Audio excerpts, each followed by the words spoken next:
कार्निकोटेन ही एक खूप important product आहे कार्निकोटेन टॅबलेट.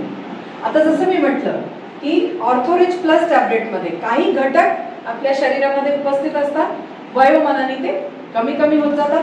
तसंच कार्निकोटेन मध्ये आपल्या मांसपेशांमध्ये स्पेशली हृदय आणि बाकी इतर ज्या मांसपेशा असतात त्याच्यामध्ये असे 2-3 घटक असतात जे आपल्या वयाने 40 वर्ष 50 वर्ष 60 वर्षानंतर हे कमी कमी होत जातात. 25 वर्षामध्ये जी काही एनर्जी असते, ज्या हार्टची जी एनर्जी असते ती 40 नंतर कमी होते, 60 नंतर अजून कमी होते, 80 नंतर एकदम कमी होते. कारण की याच्यातले जे घटक आहे हे आपल्या शरीरातनं कमी होत जातात. कोएन्झाइम Q10, L-कार्निटिन आणि एस्ट्राझेनथिन हे 3 घटक याच्यात आहेत. म्हणजे आपल्याला जे एनर्जी मिळते, आपल्या शरीराला जी ऊर्जा मिळते ती कुठनं मिळते? कोएन्झाइम Q10 पासून. कोएन्झाइम Q10 प्रत्येक सेल मध्ये बनतात.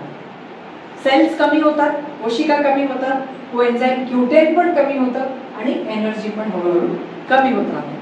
तर जर का 60 वर्षामध्ये 70 वर्षामध्ये 25-30 वर्षासारखं जर का हार्ट पाहिजे, एनर्जी पाहिजे, तर काय घ्यायचं?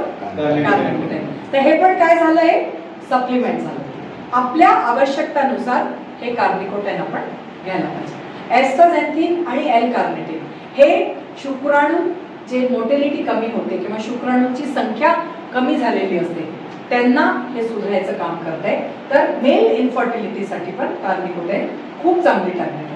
तर कार्निकोटेन ही आणि फायटोग्रा DS म्हणजे शुक्राणूंची संख्यामध्ये प्रॉब्लेम असेल किंवा कमी झालेले असतील, त्यांची गती कमी झालेली असेल किंवा दुसरे काही जे प्रॉब्लेम्स असतात ते झालेले असतील, तर कार्निकोटेन आणि फायटोग्रा DS आणि ओमेगा हे तिन्हीचं कॉम्बिनेशन हे पुरुषांसाठी खूप चांगलं एक